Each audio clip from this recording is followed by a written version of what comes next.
morning everyone.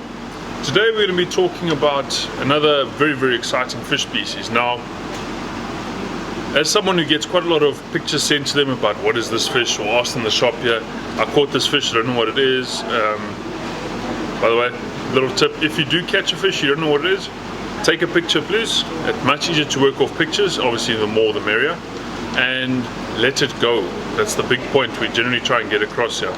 If you've caught something, you don't know what it is, you don't know the regulations around it, if you do keep it, you can get yourself in a lot of trouble.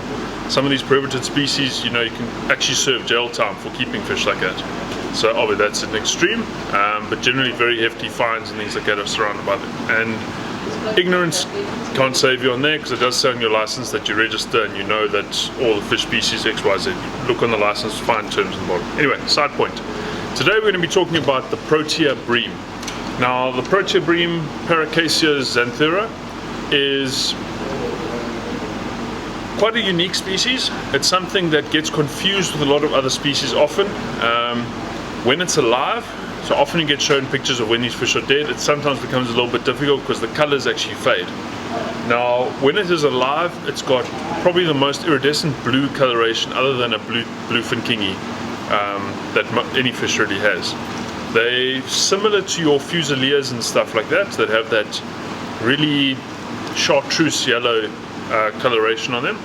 He's got an overall sort of bream shape to him, a little bit more elongated, so not as fat as a bronze bream, more torpedo-like, and same sort of face structure, same eye structure, everything like that.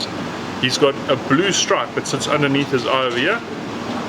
That's a sort of an aquamarine kind of color, and then a very distinctive sort of chartreuse stripe there above his tail.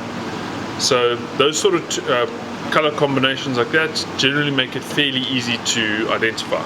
As a species, you really find them offshore, you don't get them inshore. They feed primarily on zooplankton. Now, for you who don't know what zooplankton is, you get two kinds of plankton basically, to split it up. You get plants and you get animals. Now, phytoplankton is your plants. They use sun to produce all their food, and zooplankton, which are your animals. So zoo, animals, phyto, plants. Anyway, so they mainly feed on your zooplankton, so any of the organisms floating around. In terms of where we get them, Indo-Pacific, so anywhere in the Indo-Pacific itself, they're really very widespread. Here we're getting them KZN up to Mozambique, and that's obviously, as I mentioned, all offshore. Now, from the limited data that we have on these species, we find that they're fairly resident. They form these large shoals on offshore structures, so your pinnacles and your reefs and stuff like that, and they form these large aggregations and get together like that, and that's often where you catch a whole lot of them. In terms of sizing, age, they don't really know about the maximum age. We don't have any data on that. And size wise, the max recorded size about 2.85, I think it was exactly, so just under 3 kilos and about 45 centimeters total length. So a fairly biggish species, but generally like your bream, they, as I said, not as deep bodied, so obviously the sizing is not going to be, I mean, a 45 centimeter bronze bream is giant. Now if you've got a 45 centimeter Protea bream, it's a lot more slim, sort of the streamlined version. He's going to be a lot thinner.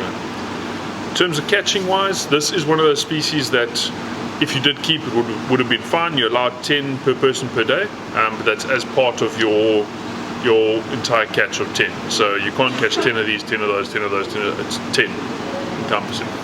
And commercial, as far as I know, is unlimited. So it's a species that is not at the moment, as far as I know, under threat. So it is a species that you could possibly rather target instead of some of the other more endangered, more threatened species.